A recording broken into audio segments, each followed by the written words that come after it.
유난히도 덥던 어느 여름날 이모 전화를 받고 급히 병원으로 출발했는데 그날따라 도로에 차들이 가득했어요. 꽉 막힌 도로에서 이러지도 저러지도 못한 채 앞만 보고 앉아 있었는데 이모의 전화를 받고 너무나 놀란 나머지 에어컨을 켜지 않았다는 사실조차 잊은 채 뚫어질 앞만 바라보고 있었어요. 그런 제 이마에서는 땀이 그리고 눈에서는 눈물이 쉴 새 없이 흘러내리고 있었어요. 그렇게 한참 만에 병원에 도착을 했고 차에서 내리자마자 605호를 되뇌이며 병실로 뛰기 시작했습니다. 그리고 잠시 후에 숨이 턱까지 찬 채 605호 병실 문을 열자마자 엄마! 라고 불렀는데 그 순간 다시 눈물이 흘러내렸어요. 그런 제 모습을 보며 병실 침대에 누워있던 엄마가 급히 몸을 일으켰는데요. 눈물 땀범벅인 제 얼굴을 보던 엄마가 진호야, 너 얼굴이 그게 뭐야? 왜 그래? 라고 놀라서 물었지만 엄마, 괜찮은 거야? 괜찮은 거지? 제가 엄마에게 놀라서 물었어요. 엄만 괜찮으니까 진정 좀 해. 라고 말하던 엄마가 옆에 있던 이모에게 네가 연락했어? 내가 애들한테 연락하지 말라고 했잖아. 라며 이모를 노려봤어요. 아니, 어떻게 그래.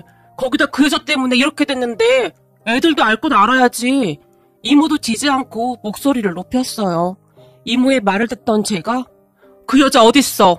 어딨냐고? 내가 깜빵에 넣어버릴 거야. 라며 미친 듯이 소리를 질러댔어요. 진호야, 엄마 괜찮아. 그러니까 진정 좀 해. 네가 이러면 엄마가 더 힘들어. 라며 엄마가 제 팔을 꽉 붙잡았어요. 그 여자 어디 갔어? 제가 다시 물었고 넌 신경 쓰지 마. 어차피 다시 얼굴 볼 것도 아니고 우리 그냥 잊자. 이걸 어떻게 잊어? 분명히 말하는데 난 가만 안 둘 거야. 여기가 어디라고 뻔뻔하게 낯짝을 들이밀어? 라며 제가 분노가 가득한 눈빛으로 엄마를 바라봤어요. 엄마가 그런 저를 안타까운 눈으로 바라보시다가 조용히 눈물을 훔치셨는데요. 그 순간 엄마의 깁스한 팔을 보니 다시 화가 치밀어 올랐습니다. 그런 우리 엄마는 새엄마입니다. 제가 초등학교 고학년 때 그리고 제 동생이 초등학교 저학년 때 우리 집에 오셨는데요. 그때 당시 엄마 아빠는 소개로 만나서 재혼을 하셨다는데 중매쟁이가 엄마에게 말하기를 애가 하나밖에 없다면서 한 번만 만나보라고 했고 엄마는 아들 하나라는 말을 철석같이 믿었고 더 이상 아빠에게 묻지도 않았다는데요. 아빠에게 호감이 있었던 엄마는 이혼을 하긴 했었지만 애는 없었기에 혹시나 아빠가 미안해하지 않을까 싶어 더 이상 묻지도 않았다고 했어요. 그런데 그 뒤 우리 집에 왔던 엄마가 아들이 둘인 것을 보고는 깜짝 놀랐다는데 거짓말을 한 중매쟁이가 그렇게 괘씸할 수가 없었답니다. 우리 형제를 보며 엄마는 남의 자식을 둘이나 키울 자신이 없다는 생각에 돌아서려고 했다는데요. 그 순간 엄마와 눈을 마주친 제가 힘없이 고개를 푹 숙이더랍니다. 그리고 제 옆에 있던 제 동생은 잔뜩 겁에 질린 채 제게 매달려 있었고요. 그 모습을 가만히 보는데 그냥 마음이 짠하더래요. 그렇게 집에 돌아가긴 했지만 겁에 질려 있던 동생의 눈빛이 계속 생각났고 결국 엄마는 큰 결심을 하고 며칠 후에 다시 우리 집에 오셨어요. 자기 배 아파 낳은 자식 키우는 것도 보통 힘든 일이 아니라고 하잖아요.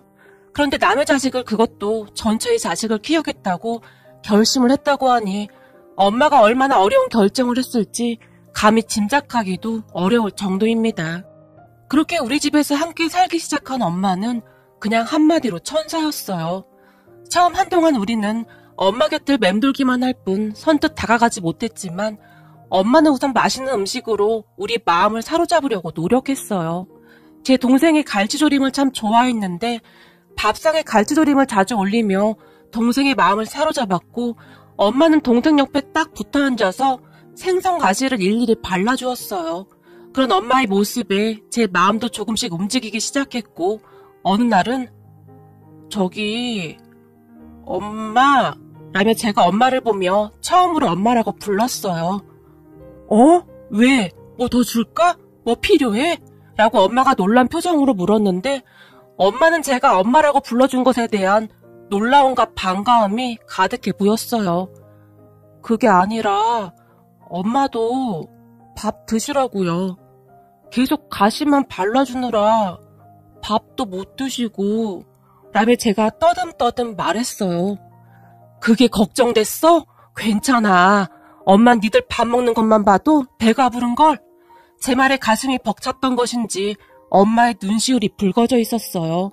사실 우리를 낳아준 생모는 집을 나갔다는데 무슨 사연인지는 잘 모르겠으나 할머니 말에 따르면 허건 날 춤바람에 빠져서 싸돌아다니더니 결국엔 바람이 났다더라. 배 아파 난 지자식 내팽개치고 얼마나 잘 사는지 내가 두 눈 똑바로 뜨고 지켜볼 거야. 천벌 받을 인간 같으니라고 라며 할머니가 악담을 퍼붓곤 하셨어요.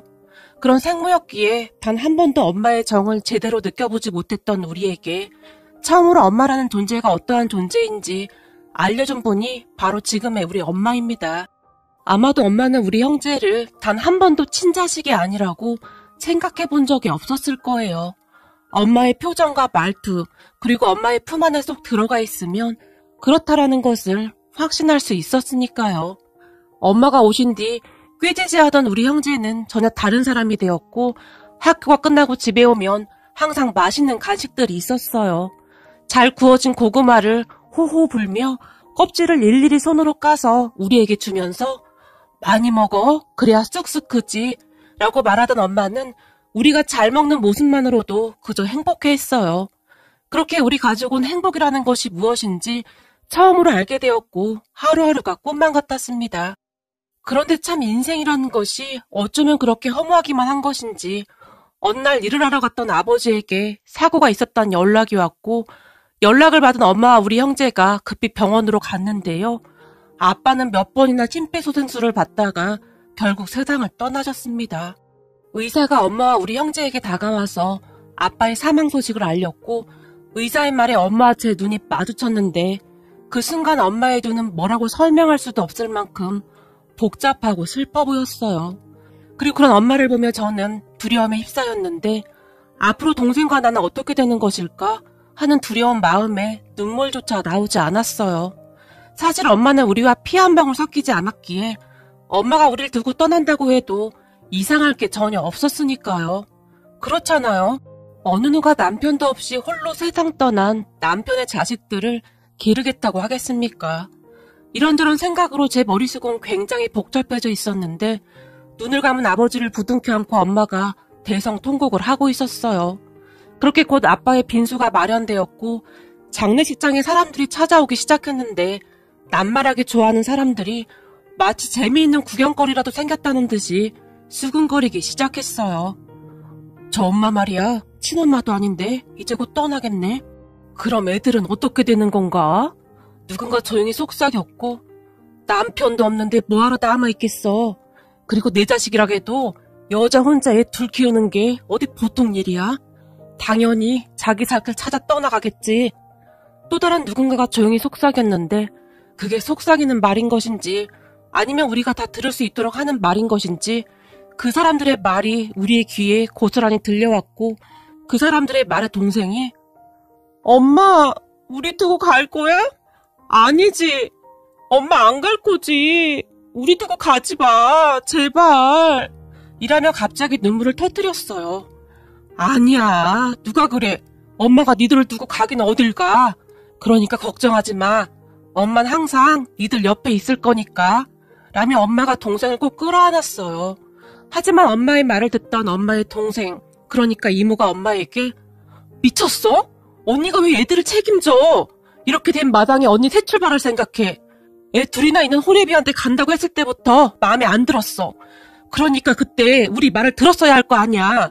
지금 이게 무슨 꼴이냐고 라고 화까지 내면서 말했어요. 너 조용히 해. 애들 앞에서 지금 뭐 하는 짓이야. 내 인생이야. 내가 알아서 해. 그리고 내가 애들 엄마인데 엄마가 애들을 두고 어딜 가. 말이 되는 소리를 해. 엄마 같은 소리 하네. 그래봐야 애들하고 3년밖에 더 살았어? 머리 검은 짐승은 거두는 거 아니라고 했어. 키워놔봤자 나중에 지들 엄마 오면 뒤도 안 돌아보고 가버릴 거라고. 그게 핏줄이라는 거야. 그러니까 쓸데없는 짓 하지도 마. 이모가 흥분한 채 엄마에게 소리쳤어요. 내가 알아서 할 거니까 그만 좀 해. 그리고 내가 말한 건 알아봤어? 뭐, 일자리? 근데 언니가 할 수 있겠어? 가사 도우미 그게 보통 힘든 일이 아닌데 그걸 어떻게 하려고 해. 제발 내 말 좀 들어. 언니, 이번 한 번만 내 말 좀 들어. 장례식 끝나자마자 쟤들 친척들한테 맡기고 언니는 나랑 같이 가자. 내가 이렇게 부탁할게. 난 언니가 이러고 사는 거 절대 못 봐. 도대체 언니가 왜 이러고 살아야 하는 거야? 이모가 눈물까지 글썽이며 엄마에게 애원했지만 내가 네 마음을 왜 모르겠니? 근데 말이야, 난 그렇게 못할 것 같아. 난 우리 아들들 두고 못 가. 너한텐 정말 미안하다. 그러니까 그 일자리나 좀 알아봐줘. 내가 이렇게 부탁할게. 엄마가 이모를 보며 눈물까지 뚝뚝 흘렸어요. 그렇게 엄마는 자신의 인생을 다 포기한 채 우리를 길러내셨어요. 아버지의 사망보험금이 있긴 했지만 엄마는 그 돈에 손도 대지 않은 채 밤낮으로 일만 하셨어요. 그 모습에 외가 가족들이 엄마에게 쓴소리도 참 많이 했지만 엄마는 그저 꿋꿋하셨어요. 어느 날은 제가 엄마, 우리 때문에 힘들어서 어떡해? 라며 눈물을 뚝뚝 흘렸지만 이 녀석이 별 걱정을 다해. 넌 엄마 없을 때 동생이나 잘 봐주면 돼. 그러니까 그런 생각은 하지도 마. 그리고 엄마들은 원래 다 그러는 거야. 엄마 고생하는 거 알면 공부나 열심히 해. 난 우리 아들이 명문대 들어가두면 밥을 안 먹어도 배가 부르겠다. 엄마는 그저 그 말만을 할 뿐이었어요. 그때부터 전 모든 것에 있어 치열하게 살았습니다. 그러니까 엄마를 위해 아주 끝장을 보자 그런 마음으로 살았던 것 같아요. 책상에 엄마의 거칠어진 손이 찍힌 사진을 붙여놓고는 나태해지려고 할 때마다 그 사진을 보며 이를 악물고 버텨냈습니다. 그때 당시에는 오로지 돈을 벌어서 엄마를 호강시켜 드려야겠다 그 생각밖에 없었으니까요. 그렇게 저는 쉴 새 없이 공부를 했고 엄마의 바람대로 명문대까지는 아니지만 서울에 있는 대학에 입학을 했어요. 대학 합격 소식을 들은 엄마가 저를 붙들고는 자랑스럽다 내 아들. 엄만 네가 해낼 줄 알았어. 라며 눈물까지 흘리셨어요. 엄마, 이제부터 아르바이트해서 학비 준비할게. 라고 제가 말을 했는데요. 이거 아빠 보험금이랑 합의금 받은 거야. 니들 대학 갈 때 쓰려고 그대로 가지고 있었어. 그러니까 넌 대학 가서도 공부나 열심히 해. 라며 엄마가 제게 통장 하나를 건넸어요. 엄마, 이걸 뭐하러 가지고 있었어? 순간 제 눈시울이 붉어졌지만 아빠 보험금을 어떻게 손대겠니? 생때 같은 니들 두고 눈 감은 네 아빠가 눈이나 제대로 감았겠니? 긴 시간을 같이 살진 않았지만 아빠가 엄마한테 좀 잘해줬니? 그러니까 등록금 낼 때 써. 그리고 너도 이제 다 컸으니까 그건 네가 가지고 있으면서 그걸로 학비 내고 대학 가서도 공부나 열심히 해. 너 꿈이 세무사가 되는 거라고 했잖아? 그러니까 지금부터 잘 준비해봐. 그러면 엄마는 더 이상 소원이 없다. 라는 말을 할 뿐이었어요. 그렇게 저는 대학에 가서도 정말 열심히 공부했고 엄마 몰래 종종 아르바이트도 했어요. 홀로 고생하시는 엄마를 그냥 두고만 볼 수가 없었으니까요. 그 뒤 대학을 졸업하고 얼마 뒤 저는 세무사가 되었고 지금은 나름 안정적으로 살고 있습니다. 물론 이 모든 것은 엄마가 있어서 가능했기에 우리 형제는 엄마에게 항상 감사한 마음뿐입니다. 우리 가족은 한동안 큰 문제도 없이 잘 살고 있었고 얼마 전엔 큰 집으로 이사까지 했어요. 뭐든지 악착같이 하는 저였기에 엄마를 호강시켜드릴 생각밖에 없었거든요. 그런데 그날 그 여자가 우리 엄마를 그렇게 만든 것입니다. 그렇게 혼비백산한 채 병실로 뛰어들어간 저를 보던 이모가 언니, 내가 옛날에 머리 검은 짐승 거두는 게 아니라고 했던 말 취소할게 라는 말을 했어요. 뭐? 뜬금없이 그게 무슨 말이야? 엄마가 이모를 바라봤고 아니, 가만히 보니 핏줄 그런 거 아무 소용도 없다 이 말이야. 내 배 아파 낳은 자식들이 과연 언니 아들들처럼 할 수 있을까 하는 생각이 들 정도야. 언니가 아들들을 진짜 잘 키웠어. 나도 저런 듬직한 아들 있었으면 좋겠다. 라며 이모가 저를 바라봤어요. 하지만 저는 이모의 말을 들은 척도 하지 않고는 그 여자 연락처 줘. 내가 진짜 가만 안 둘 거야. 도대체 엄마한테 언제부터 연락한 거야? 제가 엄마에게 물었는데 그 순간 엄마가 제 눈을 피해버렸고 옆에 있던 이모가 벌써 몇 달 됐어. 어떻게 알고 찾아왔는지 글쎄 떡하니 찾아왔지 뭐니? 어이없다는 표정으로 말을 하고 있었어요. 너 그만해. 애한테 쓸데없는 소리를 하고 그래. 라며 엄마가 이모를 노려봤어요. 그럼 계속 당하고만 있을 거야? 언니가 애들한테 말하지 말라고 해서 나도 참을 만큼 참았어. 근데 더 이상은 안 되겠어. 지금 언니 꼴이 이게 뭐냔 말이야. 그리고 그동안 뜯어간 돈만 해도 얼만데. 순간 이모 입에서 그 말이 툭 하고 튀어나왔어요. 또 입 다물라고 했지? 넌 빨리 니네 집에나 가봐. 이모를 보며 엄마가 화를 내며 말했어요. 뭐? 돈을 뜯어가? 돈을 왜 뜯어가? 제가 흥분한 채 물었는데요. 아니 그 여자가 돈 안 내놓으면 너한테 다 말하겠다고 그랬다잖니? 그래서 니들 엄마가 라고 말하던 이모가 엄마의 눈치를 봤어요. 그런 엄마와 이모를 가만히 보던 제가 절대 가만 안 둘 거야. 평생을 얼굴 한번 안 비추더니 뭐 돈을 뜯어가? 인간이 어떻게 그럴 수가 있어? 흥분한 채 말을 했는데 진호야 그래도 네 생모인데 그러면 되겠니? 이번 한 번만 그냥 용서해주자. 엄마가 저를 간절한 눈빛으로 바라봤어요. 엄마를 이 지경으로 만들어놨는데 용서하라니? 엄마 팔에 금 같다면서? 제가 흥분한 채 말했어요. 그렇게 엄마와 이모에게 듣게 된 얘기는 이랬어요. 어느 날 어떤 여자가 우리 생모라고 집에 찾아왔더랍니다. 엄마는 아빠가 돌아가신 뒤에도 종종 친척들과 연락을 하고 지냈었는데 생모라는 여자가 친척 중 한 분에게 우리 엄마의 연락처를 알아냈다고 합니다. 그 친척분이 말하기로는 그동안 우리 키워준 것에 대해 감사해서 인사라도 하고 싶다며 연락처를 알아냈다고 하네요. 그렇게 엄마와 통화를 했고 엄마가 생모를 만나러 갔는데 한 커피숍에서 만난 생모는 꼴이 말이 아니더랍니다. 그런데 엄마를 만나자마자 생모가 한다는 말이 내가 먹고 살기 힘들어서 그러는데 돈 좀 빌려줘요. 아니면 우리 아들들한테 찾아가야 하는데 그러면 괜히 일이 커지지 않겠어요? 라며 생떼까지 쓰더랍니다. 그런 생모를 보며 우리에게 알리기라도 하면 괜히 일이 커질까 싶어 엄마가 돈을 조금 지워줘서 보냈다는데요. 그 뒤부터 생모가 돌변했다는데 나중에 나의 집까지 쫓아왔더랍니다. 그러니까 날이 가면 갈수록 수위가 높아졌던 것 같아요. 집까지 쫓아온 생모를 보며 엄마가 혼비백산한 채 당장 나가요. 그리고 우리 아들도 곤란하니까 다시는 찾아오지 마요.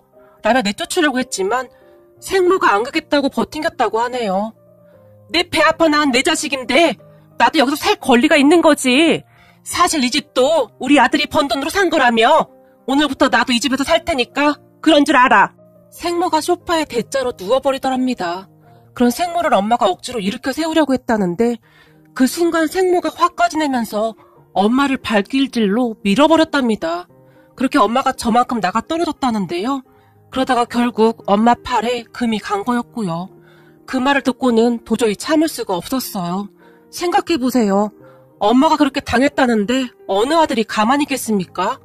그 즉시 탁자 위에 놓여있던 엄마 휴대폰을 들어서 통화 내역을 확인해봤는데 얼마 전까지 통화한 흔적이 있어 보이는 그러니까 생모의 전화번호로 예상되는 번호가 보였어요. 이 사람이구나 그 사람. 제가 엄마를 바라봤어요. 진호야 그러면 안 된다. 그냥 한 번만 눈 감아주자. 엄마가 휴대폰을 빼앗기 위해 안간힘을 쓰고 있었지만 언니는 가만히 있어. 그냥 두면 또 와서 뭔 짓을 할 줄 알고 그걸 그냥 놔둬? 라며 이모가 그런 엄마를 말렸어요. 그리고 제가 휴대폰 속에 그 전화번호를 되뇌이며 밖으로 나가고 있었는데요. 진호야 아들 이리 좀 와봐. 엄마가 저를 애타게 불렀어요. 하지만 엄마의 말을 들은 척도 하지 않고 병실을 뛰쳐나와 그 사람에게 전화를 했어요. 제 전화를 받은 그 사람, 그러니까 생모가 반세까지 하면서 친절하게 집 위치까지 알려주더라고요. 그렇게 제가 그 사람 집으로 곧장 출발을 했고 얼마 뒤 그 사람이 알려준 곳으로 들어갔는데 그동안 세상을 어떻게 산 것인지 허름하게 짝이 없는 그런 지하세방에서 홀로 살고 있는 듯 했습니다. 제가 그 집 앞에서 두리번거리다가 문을 두드렸는데 곧 문이 열렸고 얼굴이 쾌건한 아줌마가 저를 보며 네가 진호구나. 우리 아들 아주 잘 컸네. 얼굴은 옛날 그대로네. 라며 제 팔을 잡아 끌고 집 안으로 들어갔어요. 그 생모의 손에 이끌려 들어선 집 안에는 밥상이 차려져 있었고 생모가 급히 제 손에 숟가락을 쥐어주더니 너 온다고 해서 이 앞 슈퍼에서 급히 장 봐서 상 차렸어. 너 전에 계란 입혀서 빨간 소세지 해주면 그렇게 좋아했잖니? 엄마랑 같이 밥 먹자. 라며 정말 아무렇지도 않게 말했어요. 그런 생모는 마치 저를 어제 본 사람처럼 그렇게 행동했어요. 그런 생모를 보는데 그저 어이가 없을 뿐이었고 생모가 쥐어준 수저를 제가 방바닥에 내팽개쳐버리고는 이제 와서 엄마라고? 당신 참 뻔뻔하네요. 제가 생모를 있는 대로 노려봤어요. 아니 그렇다고 엄마가 쥐어준 수저를 내팽개 쳐버릴 건 뭐라니? 그래도 너 온다고 내가 급히 음식까지 준비했는데. 왜요? 이까지 수저 내팽개 치니까 기분 나빠요? 그러는 당신은 당신이 낳은 아들을 둘이나 내팽개 쳐버리고 나가버렸잖아요? 근데 겨우 수저 내팽개 친 게 그렇게 기분이 나빠요? 아니 그건 말이야, 내가 사정이 있었어. 다 필요 없고 내 말 잘 들어요. 지금 내 맘 같아서는 이 밥상도 뒤집어 엎어버리고 싶은데 꾹 참고 있는 겁니다. 당신 우리 잘못 건드렸어. 감히 우리 엄마를 건드려? 우리 엄마가 우리에게 어떤 분인지 알기나 해? 당신이 인간이란 말이야. 최소한 당신이 낳은 자식들 둘이나 키워준 그분한테 미안하다 그리고 고맙다라고 해야 하는 게 맞는 거야. 알겠어? 동물도 자기 새끼 돌봐주면 은혜 갚는다고 하던데 사람의 탈을 쓰고 어떻게 그래? 내 말 잘 들어요. 나 이대로 못 넘어가. 내 친구가 변호사인데 당장 내 친구 찾아가서 당신 고소할 거야. 우리 엄마 진단서까지 다 떼서 고소할 테니까 그거 준비하라고 말해주러 왔어요. 내가 봐줄 거란 생각은 꿈에도 하지 않는 게 좋을 거예요. 당신 때문에 아주 독하게 살아서 난 인정 그런 거 하나도 없거든. 뭐? 고소? 네가 지금 제정신이야? 세상 천지에 친엄마를 고소하는 아들이 어딨어? 생모가 길길이 날뛰었지만 당신이 왜 내 엄마야? 지금 우리 엄마는 병원에 누워 계신데 평생토록 우리 키우느라 고생하는 우리 엄마 마음 아프게 한 거 절대 용서 못해. 두고 봐. 내가 하나 못하나? 라며 생모를 노려보다가 그곳을 나와버렸어요. 그리고 저는 생모를 고소해버렸습니다. 엄마가 저를 말렸지만 그렇게 하지 않았다면 그 뻔뻔한 생모가 호시탐탐 기회만 엿볼 것이 분명했으니까요. 그런 저를 보던 우리 엄마가 진호야, 엄만 너 마음 아픈 거 못 본다. 내가 니들을 어떻게 키웠는데 니들은 엄마 목숨보다 소중한 존재야 라며 눈물을 훔치셨어요. 엄마, 우리한테도 엄마는 우리 목숨보다 소중한 사람이야. 그게 누구든 엄마 마음 아프게 하면 난 가만 안 둘 거야. 엄마가 이렇게 아파서 누워있는 게 나한테는 가장 가슴 아픈 일이야. 엄마 아들 이렇게 잘 컸는데 이제부터 엄마도 효도받으면서 살아야지. 이제는 내가 엄마 지켜줄 거야. 그러니까 절대 아프면 안 돼. 라며 제가 엄마를 꼭 안아드렸어요. 그런데 그렇게 엄마를 꼭 안아드리던 순간 문득 아빠가 돌아가신 뒤 한동안 잠을 잘 못 잤던 기억이 떠올랐습니다. 우리가 잠이 든 사이에 엄마가 우리를 두고 가버리는 것은 아닐까 하는 두려움에 엄마의 등을 꼭 끌어안고 설잠을 자곤 했으니까요. 그리고 그런 제 마음을 엄마도 느꼈던지 엄마는 항상 제게 팔베개를 해주곤 했어요. 세상에 이런 엄마가 어디 있단 말입니까? 그랬기에 저는 절대 생모를 용서할 수가 없습니다. 그런 제가 독하다고요? 아니요. 그 누구라도 우리 엄마 마음을 아프게 한다면 저는 절대 용서하지 않을 생각입니다. 엄마, 우리 엄마, 그냥 이름만 불러도 가슴이 너무나 아린 우리 엄마. 이제부터 우리가 엄마 지켜줄게.